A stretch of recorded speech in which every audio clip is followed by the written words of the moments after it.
Oh, be careful.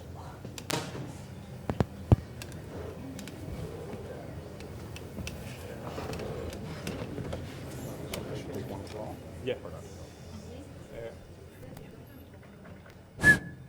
עובד, 1, 2, טסט. טסט, sound. Okay. Good evening, Eugene. How are you? How is it in Israel so far? Do you enjoy the time in here? I'll repeat that. I love it. Amazing.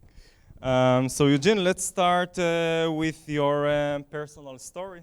If you can tell us just a bit about yourself. Where did you born? When raised? Did you study, etc.? Okay.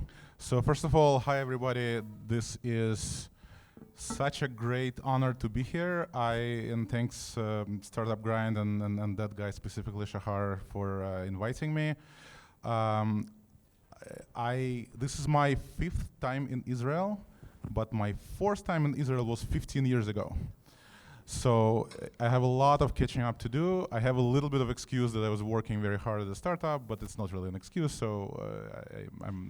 I'm happy that I'm finally here, and I hope to come more often. So a little bit about me. I grew up in St. Petersburg, Russia. I went to university there. I studied mathematics, which is not very useful. But if you study mathematics, we can talk separately. So I moved to the United States. I followed my family. Actually, a lot of my friends, some of whom in the audience, moved to Israel at about the same time that I moved to United States. And my parents and my brother and myself moved within the couple of years span. And we landed right in the Silicon Valley. Actually, the very first house we lived in was in Mountain View, which some of you know as a Google town. I lived, it's been 20 years ago. In a month, I'll be celebrating my 20th year in the United States. Happy birthday. Thank you. Most of this time I spent in Mountain View, actually, and I moved around a little bit. Now, right now I live in Menlo Park, which is right next to Stanford University, and that's the town that everybody knows as the Facebook town. So I moved from Google town to Facebook town. As I said, I was trained as a mathematician, but I started shifting, kind of pivoting towards computers early on, probably sophomore year or something like this, and I was working as a software engineer back in Russia the last year of college.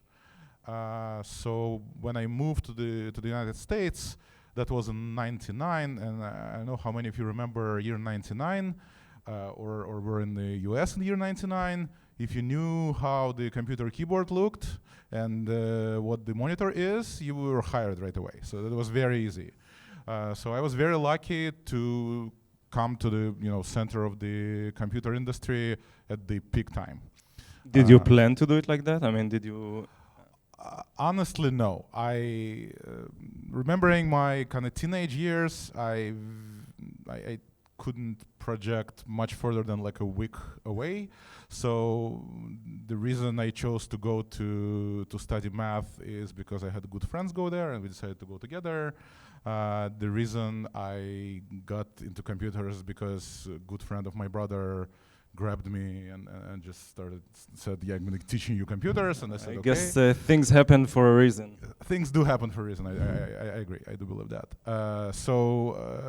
No, when we decided to move, we had the relatives in San Francisco area. You had to have a sponsor if you immigrated with the Jewish program.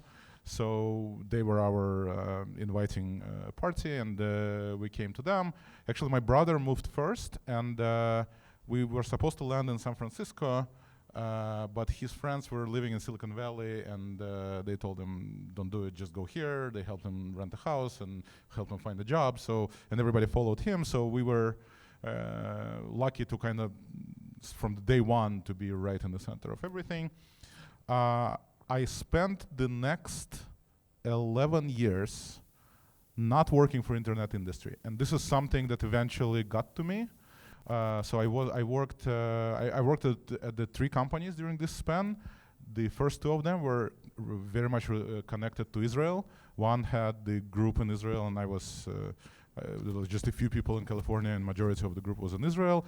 Another company was founded by 2 Israelis, and the industry, that was a test and measurements industry. I was writing software for the hardware boxes that help engineers test serial connectivity technologies, which is a lot of scientific words, but it's not something you can explain to a girl in a bar, as I learned. So and that was just in general, it was very tech heavy and very sophisticated industry, but not very interesting for the software people. I see. So I was looking for something else, and I was ready to start sending out my resumes to Facebook and Google and stuff like that, when Jan, the founder of WhatsApp, convinced me to join WhatsApp. Yeah, so how does it happen? I mean, what actually made you join WhatsApp and choose to join WhatsApp, except the big companies you mentioned? So I honestly, that's again one of the things that happens for a reason. Well, I would say I would name two reasons.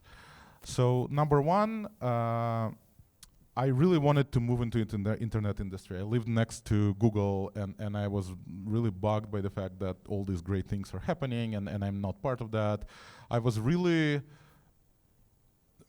kind of mesmerized by the reach that the internet products have. And the products I was producing did not have any reach. They had like 5 users in Colorado or something. It was not really. It was something you can come home and say I'm doing a big great things used by everyone. So there was a big motivation to go into internet industry in general, and the other factor is the way Jan persuaded me to join. That was not obvious. To join, maybe now you're thinking that everybody had a clear understanding they need to join WhatsApp in 2010. It was not the case. It was a small company. It was some weird application. It wasn't clear to everyone that the mobile is going to rule the world, and let alone some application can be anything meaningful. So I had some resemblance of high-tech career. So people that I told them that I moved to work for text messaging app, they were, asking me whether I was crazy or like it was not at all obviously good move, right? But the way Jan kind of projected that confidence and tried to convince me that mobile revolution is here and happening, and you better join or else you're gonna be sidelined. So that actually, Jan convinced you. The bottom line. He convinced me quite, without him actually convincing me that wouldn't happen. In the early days, WhatsApp did not have an easy time hiring people. So it took a lot of convincing, and I've seen how we, myself as well, tried to sell that to some other people, to some friends of mine. It was not easy. It was not obvious that that's going to be a success. Definitely. What was the atmosphere and the situation in WhatsApp at this time that you just arrived? So that was a very classic kind of startup when I came in. So there was a building, probably twice as large as that room. So half of the building was rented by Evernote. Half of the building was occupied by Evernote. The other half was rented out to companies. There was like cubicles, and we had 6 cubicles out of, I don't know how many there were, maybe 30. So there were a few other companies in that room. Kitchen, a bathroom, and that's it, right? So that's how we started, except we took apart some of the walls of those cubicles so we could see each other, but that's about it. Today it's more open spaces instead of cubicles. That was the only cubicle office we ever had. Everything else was open space. So the company was very small. Me and my partner who started the same day, we were the first 2 hired infrastructure people. Before us, founders really handled all the server work themselves because they're very technical people from background working at Yahoo before. So they installed the open source product, tweaked it a little bit here and there to work with specifically for WhatsApp, and that's how it worked. At some point, they hired mobile engineers, so there were a few mobile people already writing iPhone app and Android app and BlackBerry app and Symbian app. But obviously, at some point, they needed to expand, and they hired the two of us for the infrastructure work. Great. Can you explain us, just in your point of view, what was the focus of the company, of the founders in this time? I mean, how many users did you have? What was the focus of the founders? So by the time I joined, the company had between 6 and 7 million active users. So it's not too small, but especially by the standards of that time.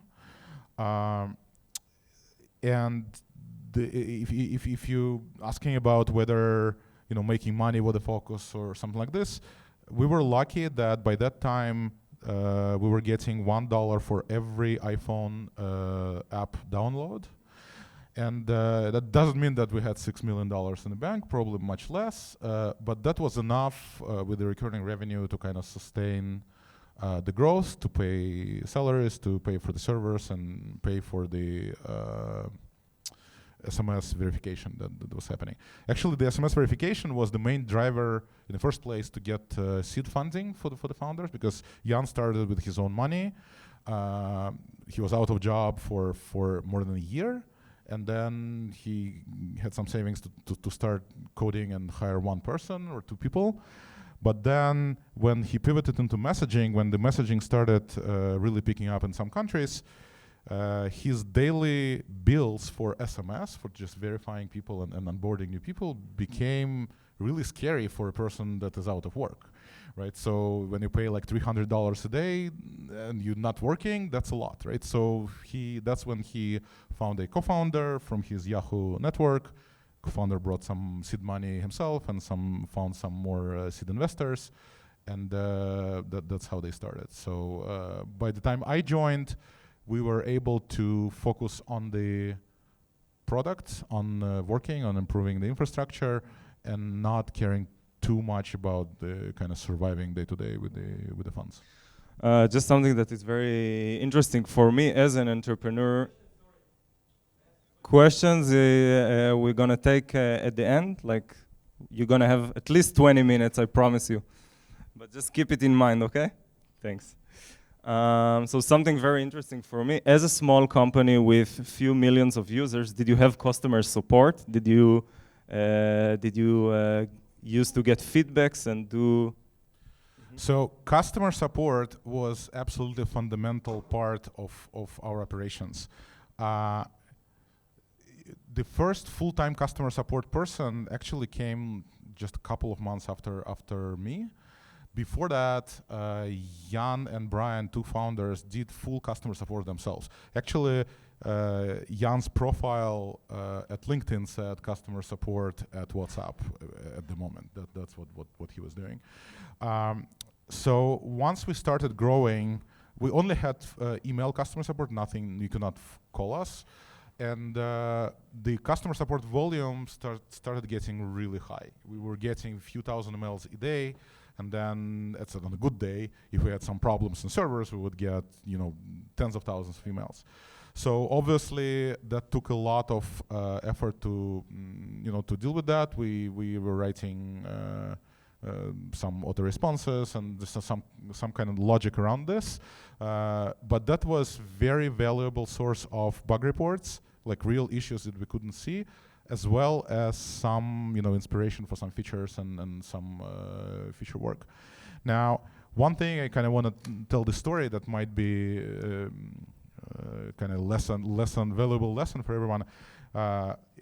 Founders had it set up the system that were receiving the emails in such a way that every day they would receive 6 customer support emails, random ones, in their own mailbox.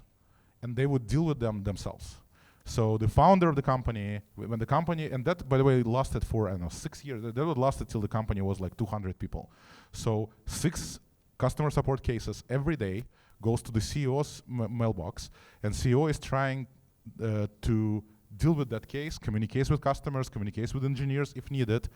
So that gives you, of course that's a little amount, right? It's not too much, but that gives you very interesting window every day into what your customers are feeling, what they're dealing with, what kind of issues they have, what kind of features they want, and so on. So that's staying kind of keeping your ear tuned to your customers is extremely important, and having founders be very directly involved is very important. Amazing. In this point, can you point on a key success factor in this period that actually worked for WhatsApp? I mean, something that actually give you like luck. Yeah. No, not just luck.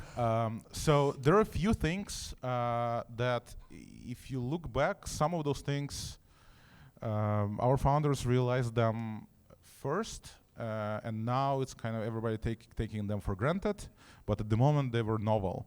And I think they were great success factors. Number one, it's realization that we have the natural existing social network in our phones called address book.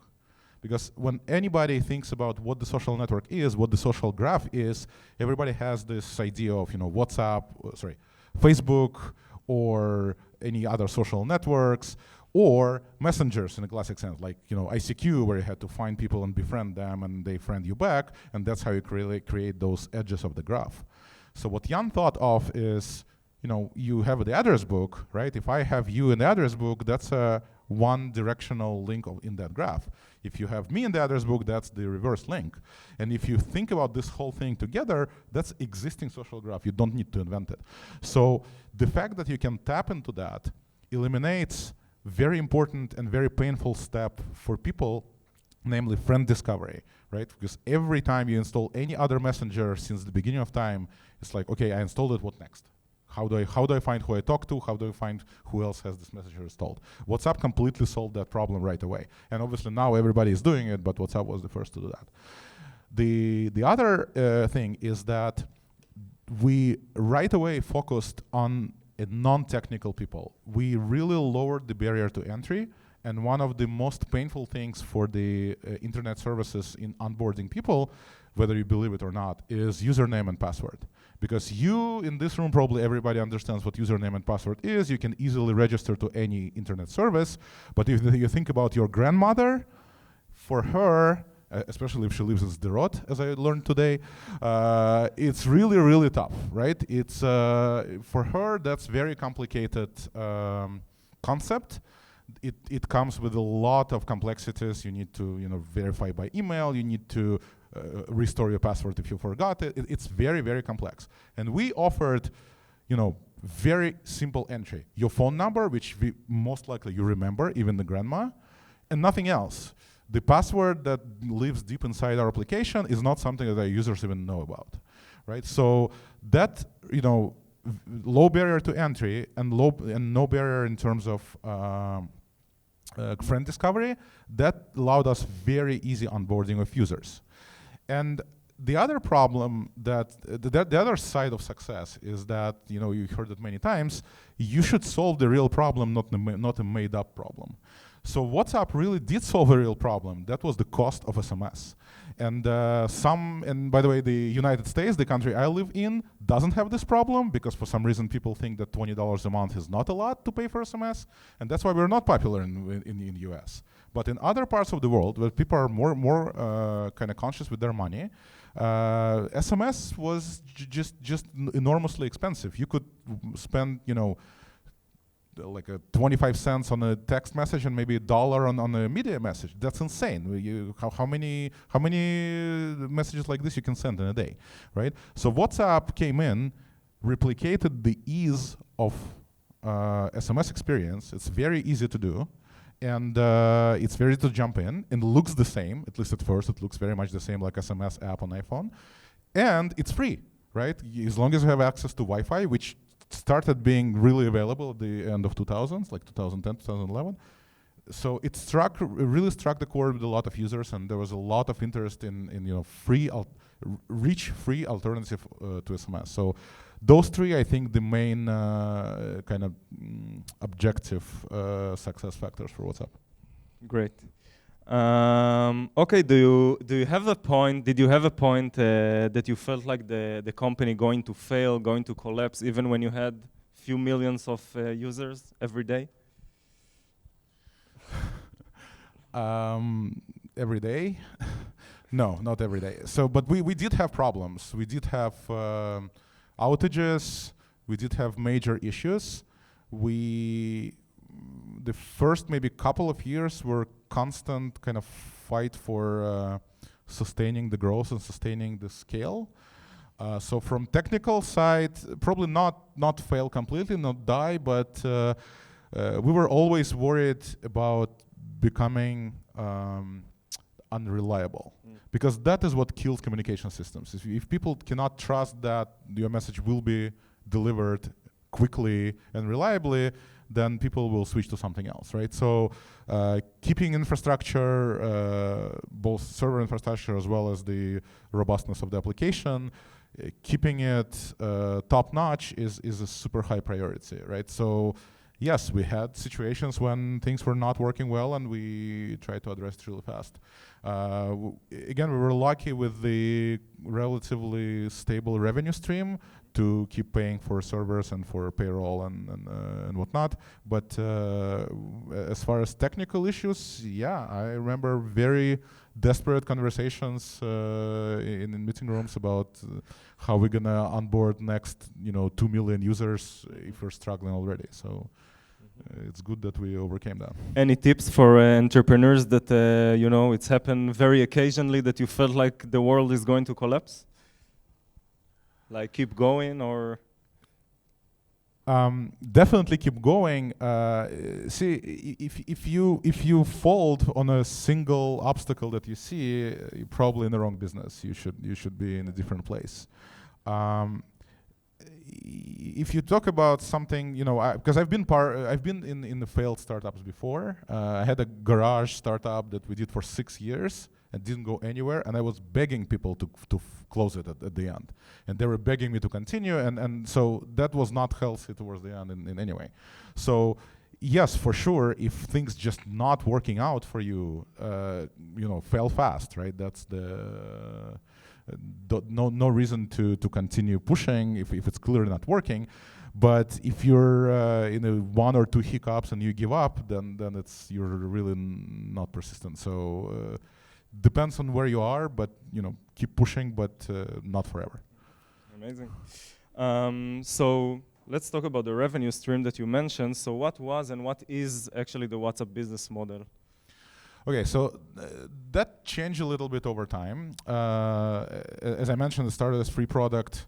The cost of onboarding users became too much. That went to paid product of $1 per year. $1 to download iPhone app only.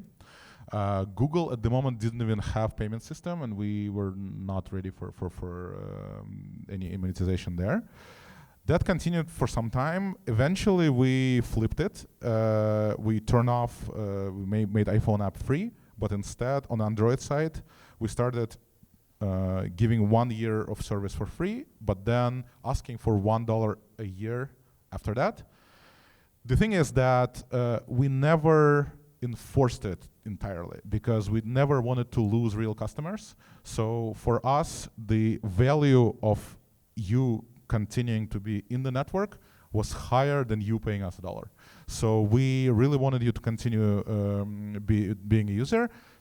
So in a few countries, and like for some small subset of users that we identified, we sort of nagged for money. We would ask you, please pay towards the end of your free period. If you didn't pay, we would still extend you by message, by email. How the application would show up with a little pop-up about notification. 2 weeks before you expire.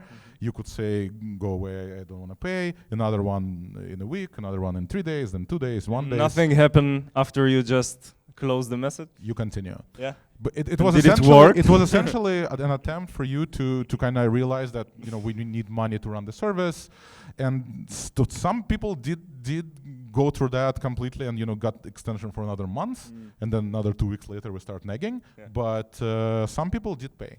Actually, the funny story, whenever we had outage, like servers were unavailable, we had spikes in payments because people thought that they were turned off because they didn't pay. So they would rush and pay even though, and we were joking about, maybe we should do more outages to get more money. But the reality was that the founders, once we got sustainable source of income, the founders really wanted to keep it small, just enough to pay bills, because we were still experiencing quite rapid growth. So the focus was on growing rather than monetizing, right? So if you continue to grow, you grow. Once you finish growing, you figure out how you monetize. That was the motto. And the kind of price that you pay for asking for more money is more customer support, because credit cards don't work, payment system fail. So one thing we didn't want to do is to focus our customer support team on payments instead of on a core product, right? So we at some point we continued with this. So that gets us all the way to Facebook acquisition. When we got acquired by Facebook, our expenses were disappearing small on a Facebook scale. So they said, you know what, just remove payments completely. Just don't bother with that. So we released the completely free version of application. We came completely free.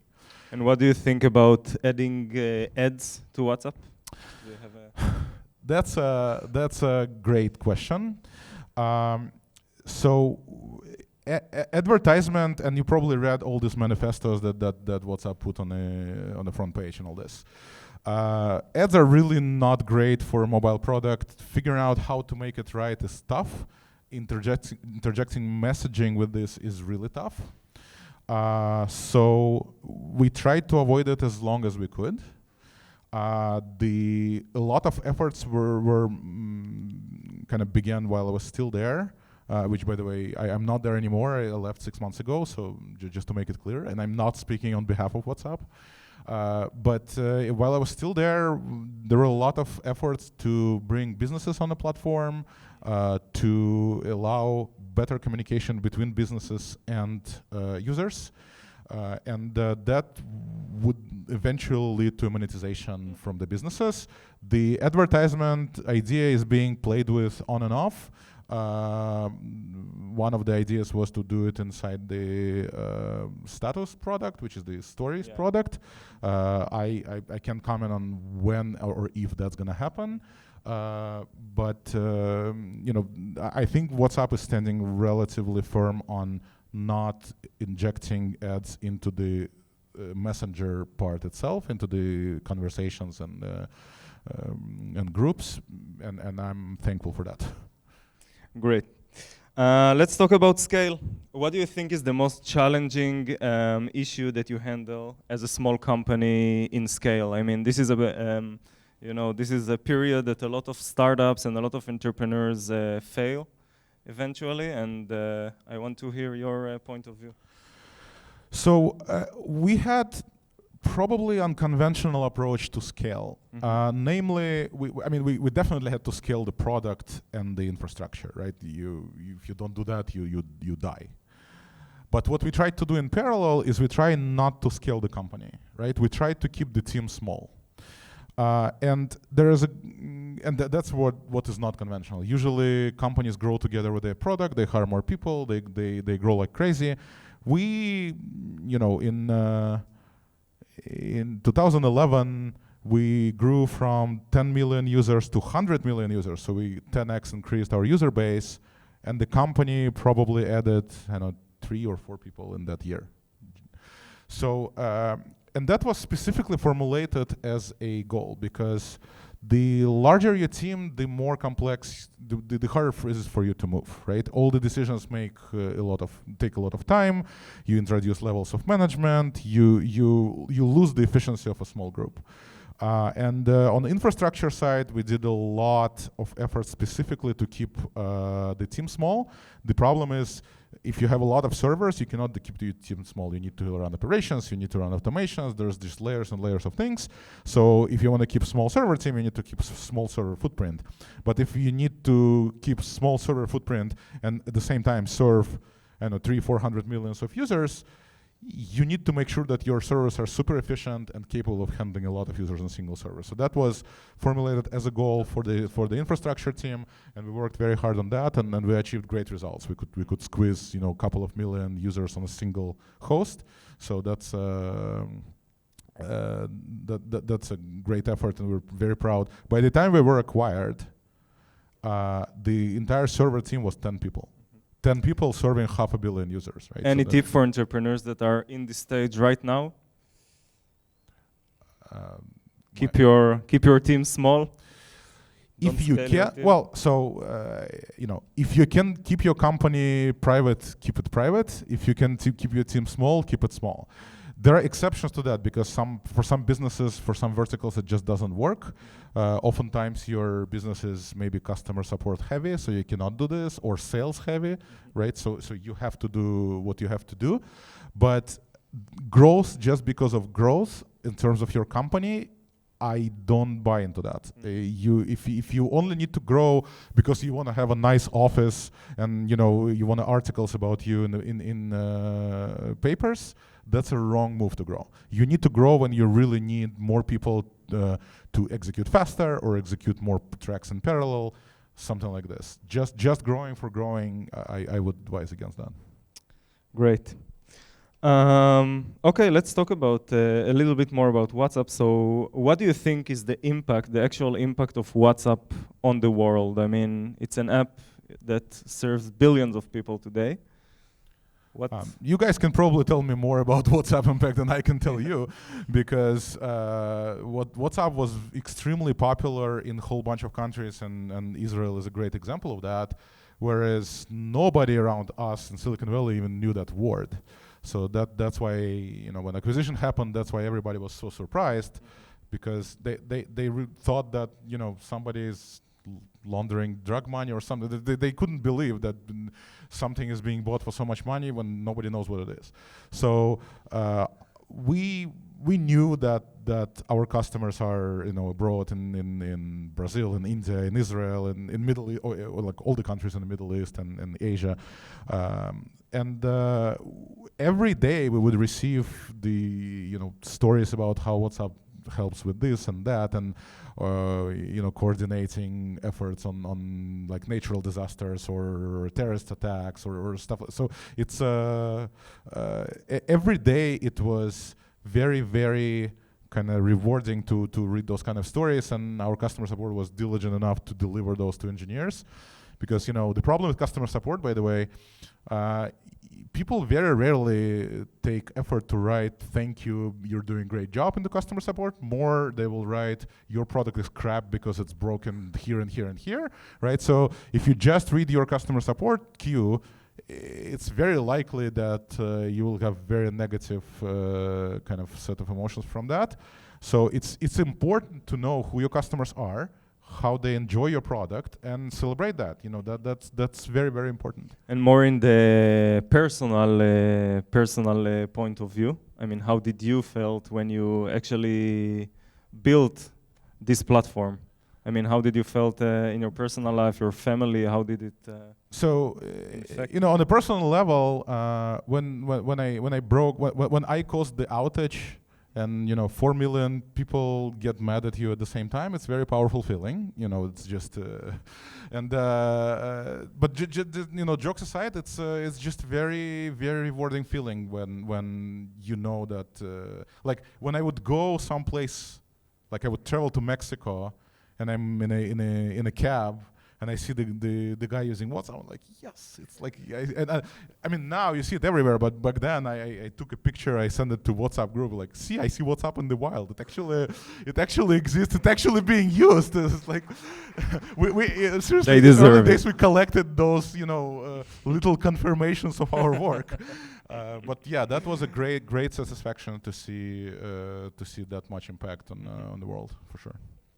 Great. Let's talk a little bit about the product itself. Did you support editing phone and video calls to WhatsApp? You mean, do I like the fact that it happened? Exactly. Yes, very much. So we started clearly with messaging, and the whole kind of idea behind that was that messaging it should be a basic utility, just like your electricity or water or internet later on. So the founders really wanted everybody to have their messaging for free and that works flawlessly. At some point, it was clear that that's not enough to cover the communication space. So we started working on the voice product. We weren't the first one, by the way. Viber, which is another Israeli company, did it first, and they're still very popular in some of the countries because they were first to kind of adopt that. But we took our time to make it right. So we really wanted this to be high quality and to work in bad networks, like in some countries that still don't have good networks, like India, for instance. So we took our time, but then we released that, and this was the moment when the founders kind of changed the narrative a little bit and started talking about, WhatsApp is not a messaging company, WhatsApp is a communication company, because we want you to think of WhatsApp for all the things communication, right? So that eventually led to video calls, then to conference video calls and group video calls. And this is where the messaging industry is going to, in your opinion? So messaging, from messaging to communication. First of all, messaging, this idea that messaging is a basic utility and it's fundamental to people's lives. I think right now there's nobody doubting that. You probably don't. Actually, in Israel, I hear a lot of phone calls. In the US, I hear very little phone calls. Right, for the whole generation of people that are 15 to 20 right now, for them to make a phone call is like a stress that will knock them out for a day, right? So or receive the phone call, right? It's so messaging is clearly the preferred way of communicating. We've seen a lot of shift towards video as the way of expressing yourself and the way of sharing. So I honestly think that video is never going to completely replace text communication. You cannot relay important information only with video or with also emoji. People cannot text. I mean, right now as we speak, they cannot speak in video. Right. So the text will for sure take a lot of place. And there's a little bit of difference in approach. WhatsApp tries to stay very low-key and introduce only features that are really needed and try to be basic utility. There are opposite companies on the opposite side of the spectrum, like WeChat, that in WeChat you do everything inside the app. Like WeChat for people who use WeChat, it's the entirety of their experience on the phone is WeChat. So it's obviously a completely different approach. I think both of them will coexist for some time. I honestly don't know where the whole industry is going. It seems to me like there are a few big players and they're going to continue kind of dominate. But just as a side note, if you asked me that 10 years ago, I would actually tell you the same thing, that big players are already there and there's nothing to disrupt. Right, and then all these companies, including WhatsApp, came in and disrupted everything. So I guarantee you there's another thing that we don't even know about yet that maybe will be developed in the next year or two, and that it can totally displace the current way of communicating, or at least do another full cycle where all the established companies kind of stay behind and a new way comes in. I mean, if you execute right, if WhatsApp and Facebook are smart about watching for competition and watching for new things, and honestly Zuckerberg is really good at that as far as I observed, then they will be kind of on top of the game and will be catching up with the new things. But there's still a lot of opportunity to disrupt. So go for it. So actually, how was the technological integration process between Facebook and WhatsApp? We talked about Mark. Oh man. For a couple of years after we joined Facebook, we stayed completely independent on technological side. The WhatsApp stayed in a different building, even in a different city. We integrated on some non-technological sides of business, but the stack was completely separate. Everything, engineering were completely separate. And slowly we ourselves started using some of the internal Facebook services for monitoring, for fighting abuse, for delivering media and stuff like that.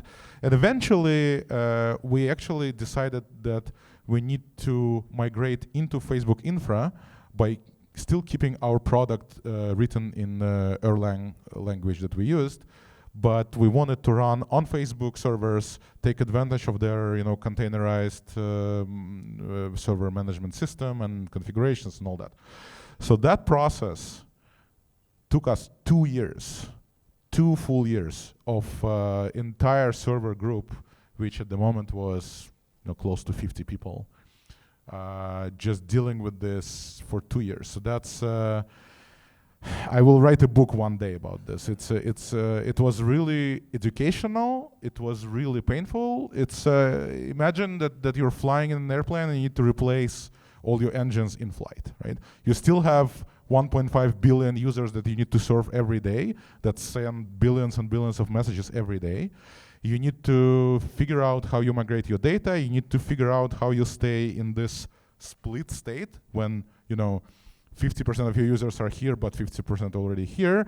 And what happens when shit hits the fan and you need to pull them all back to the old solution? And we did a few of those back and forth, and we changed some of the technologies we were going towards on the Facebook side. So Facebook was very helpful, and Facebook got great engineers and great minds, kind of their engineering that helped us quite a bit. But that was very, very stressful, very, very interesting process, very challenging process for sure. Yeah. Okay, before we're gonna take a few questions from the crowd, we're gonna play a little game. Okay.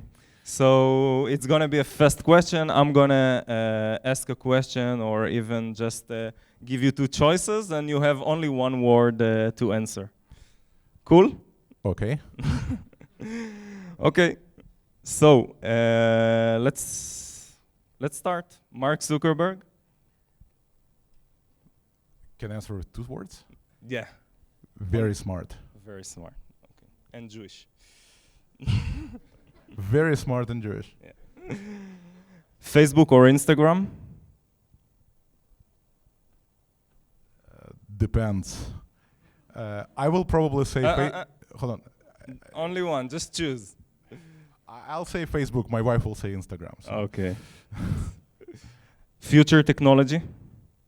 I'm sorry, the future technology. Deep learning and everything that comes from that. Libra?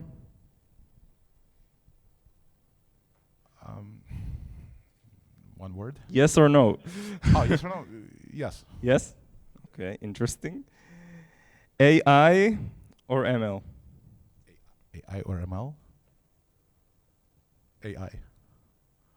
AR or VR? AR. Privacy? Yes, please. iOS or Android? Android, for sure. Android. Best use of money?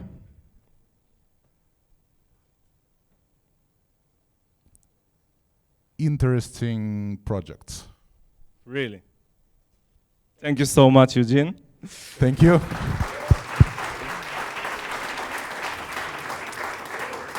We're gonna take a few questions from the crowd, but these guys first, the one with the blue shirt, yeah. You're first, definitely.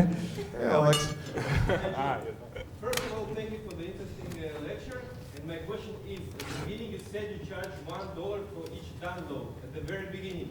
And my question is, what was the critical mass of the users to begin with, since you started to charge $1? So obviously you didn't charge $1 for the first app download. You started with a critical mass. So what was the critical mass? I'll repeat the question for the video. What was the critical mass of users when we decided to actually start charging $1 for the download of the app? I cannot give you the number because I don't think the number was defining. I think it was when you feel that your network is strong enough to sustain a dent because of the paid product, then you experiment with that, and then if it works, you go further. So maybe pick a country, pick one like demographics or some clearly identifiable subset of users, and then try to introduce payments, and then try to see whether that affected in any way your growth and or whatever KPIs that you have, whatever metrics you're looking at. If that is sustainable, then go further. I don't think it's tied to any specific scale or number of users. Hi, Stas. All my friends are trying to ambush me from all. Okay, go ahead.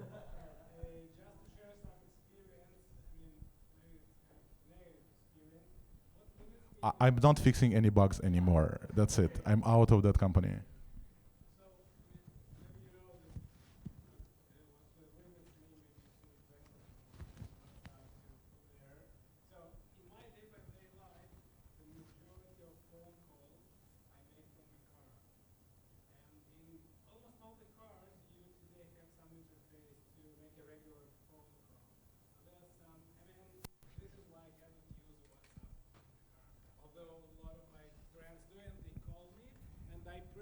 Limited in my ability to answer the calls. I use WhatsApp at least to answer calls. I use just Bluetooth connection in my car, and it works.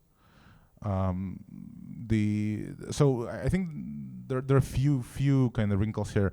There is auto Android and auto iOS that you're supposed to be able to use with that.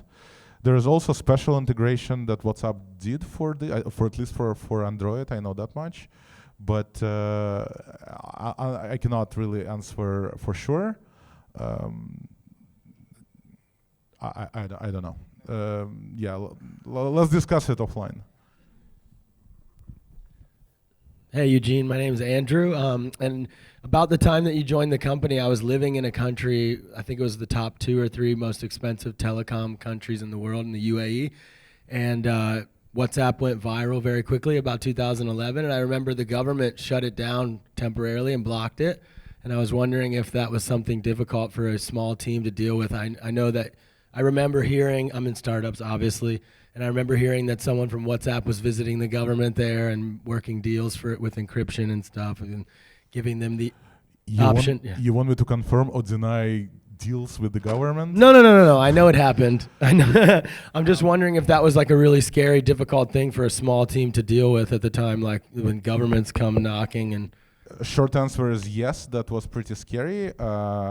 We were lucky to be popular in a lot of countries. We were relatively confident that we're not going to get any issues. Which, we actually were blocked in Brazil at some point, which we never expected, but that happened. Yes, few countries blocked us right away and stay blocked for a long time. Few countries came in and out of that mode, and we kind of got used to that. Few countries we were really worried, and I don't specifically remember about UAE. I know some other countries that I don't want to name, which we were very worried about blocking, but they ended up not doing that. There were a couple of countries where the block did happen, and when we were thinking about whether to do anything with that or not, there were a lot of considerations from the local people on the ground that would advise us whether to do it or not, because oftentimes those blocks are related to some unrest or some political and sometimes military situation in a country. So last thing you want to do is do some sudden move that will lead to some people getting harmed, right? So yes, when you're a big communication system, you do care about these things, and you have to be very, very careful with those things. We were lucky that after we joined Facebook had much wider network of people who could advise on that, so we took quite a bit of advantage from that. Before that, we honestly didn't do anything when they blocked us. They blocked us. So we were kind of, we were a small startup. We were busy with countries that liked us. It's hard to satisfy countries that don't like us. So. First of all, thank you for coming and joining this. I think that it's really insightful to hear you talk about WhatsApp. Thank Now, in a really high level about privacy, I'm sure it's really interesting for me, at least, to know how private our information today is. Because there is a debate about this, that our information is being transferred from companies since it's a private company, etc. How can we make sure that this information will not gonna go pass by to interests? Yeah, so you removed all the hard questions, but they keep it. Look, at the end of the day, nothing will prevent any company from doing whatever with your information. It's a matter of trust. I think you gain trust by behaving well, just like humans. Same thing with companies. So WhatsApp, year after year, showed that we are super careful about data, and that we explicitly tried to not collect any user information that we don't need, right? So that was kind of precautionary, because even if we don't use it, somebody might steal it, right? It's not about even us being greedy or want to do something with that data. Sometimes it's just about us being vulnerable to attacks, and that data can get stolen. So we with that in mind, we always try to say, let's not collect what we don't need to collect. And we collect super small set of information that was really like mostly for our product. Like when you see that your friend last was online today at 5 p.m., we collect that timestamp in order to show it to you, right? But that's such a small piece of information, and we had a few of those that we kept. But again, that's not. We always try to stay on the side of collecting as little as we can.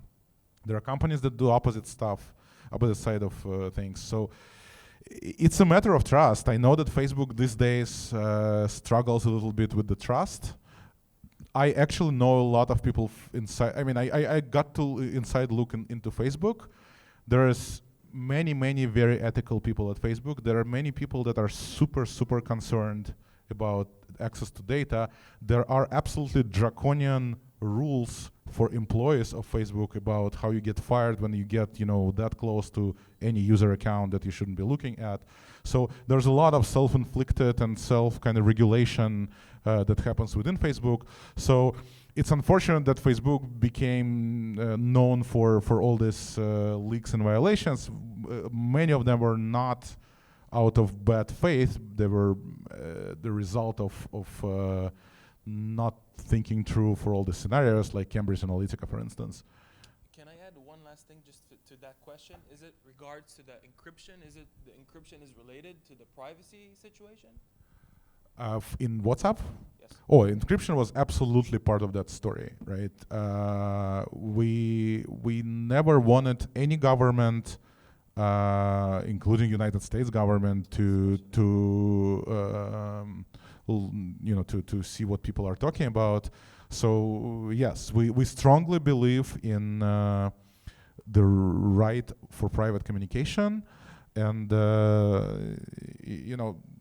it's you can argue whether that's good or not, because there are situations where it's not good. When you try to catch terrorists doing really bad stuff, you would think, I really want some information to be able to provide it to law enforcement, but the problem is that this is the slippery slope. Once you open one back door, you open many. Once you open back door for good guys, you're opening it for bad guys as well.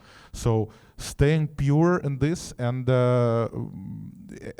by the way, we showed definitively that looking at the user's communication, looking at the text that they're sending, is not essential for some things that used to be thought of as essential. For instance, fighting spam.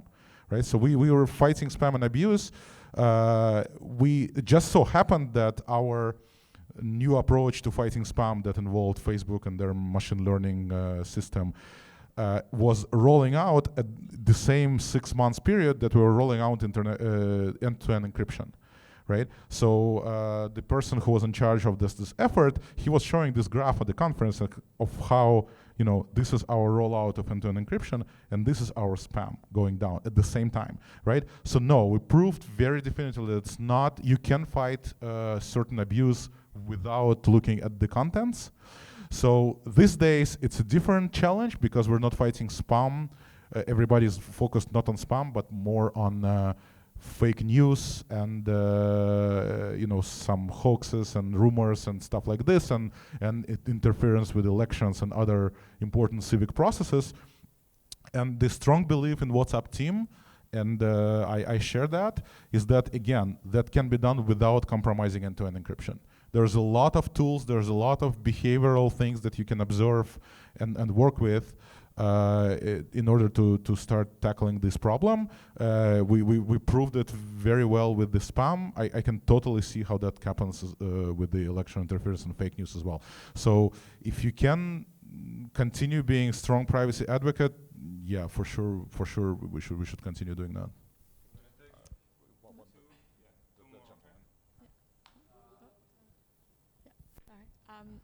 Hi, Eugene.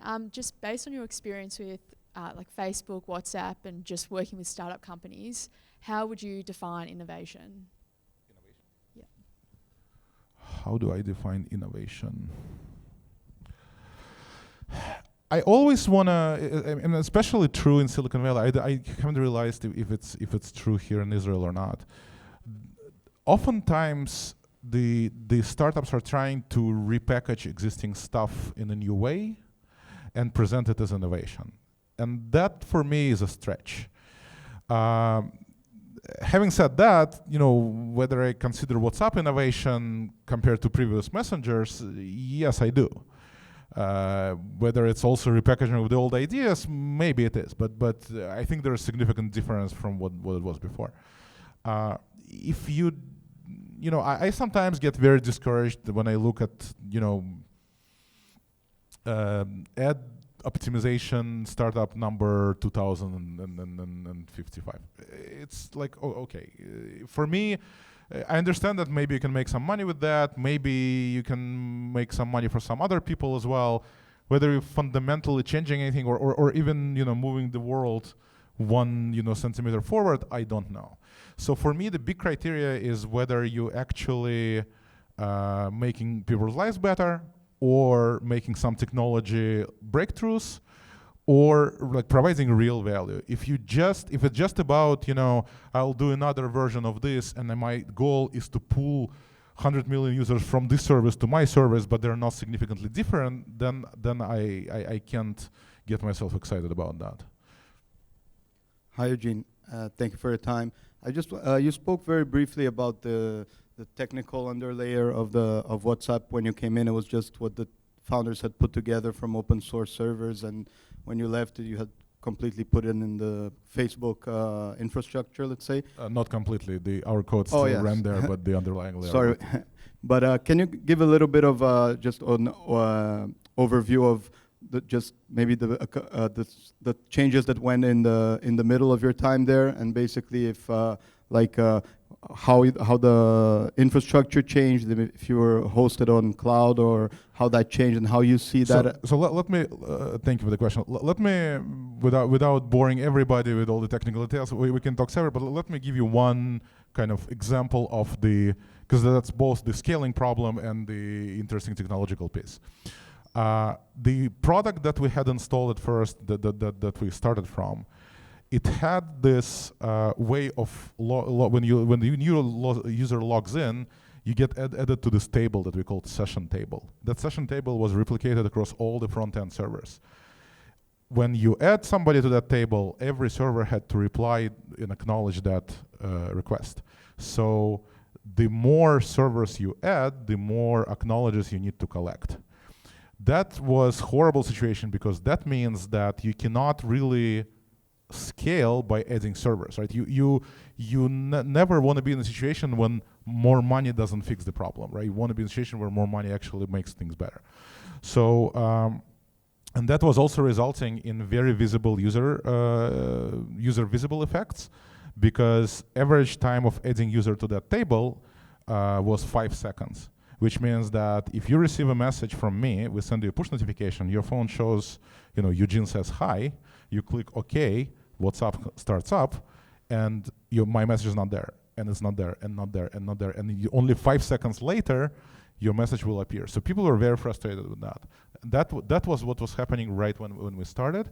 So we had to do major exercise of pulling session table away from the front-end servers into back-end servers, where the replication was not that crazy, where adding front-end servers didn't affect the timing of adding a person to the session table, right? So that was, it sounds easy, but unfortunately, that was major refactoring of the code and major re-architecture of a lot of things, because since that table used to be local on all those front-end servers and memory, the request to this table, the read request to the table were very cheap. So they were done all over the place, right? And now all of a sudden you move it to the backend and you cannot do all the read requests that far. So we had to do a lot of things to kind of optimize that code. It took us about 6 months. But at the end of 6 months, our latency from the user clicking OK to seeing messages dropped down to more or less like geographical latency, like whatever, a few hundred milliseconds. So that was very good step that laid foundation for our scale in the years forward.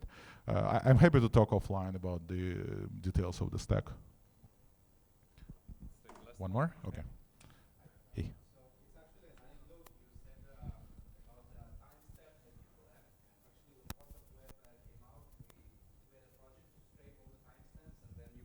So that was you. And you could correlate two people on your address book talking to each other. So even small pieces of information may lead to bad things. That's not the question, just an anecdote. And I was actually wondering, what are you doing now, and what are your plans for the future? I'm doing all sorts of startup activity. I invest, I consult. I'm doing meetings like this where I just kind of share what's up story. I think it's very educational, if not inspiring. And while the context is still fresh in my head, I want to share that. I started my own little project. I hesitate to call it startup yet, but it's already running, and we're developing this little thing. I also started my philanthropic foundation, focused 95% on Jewish philanthropy and supporting Israel, fighting BDS, and doing all the things to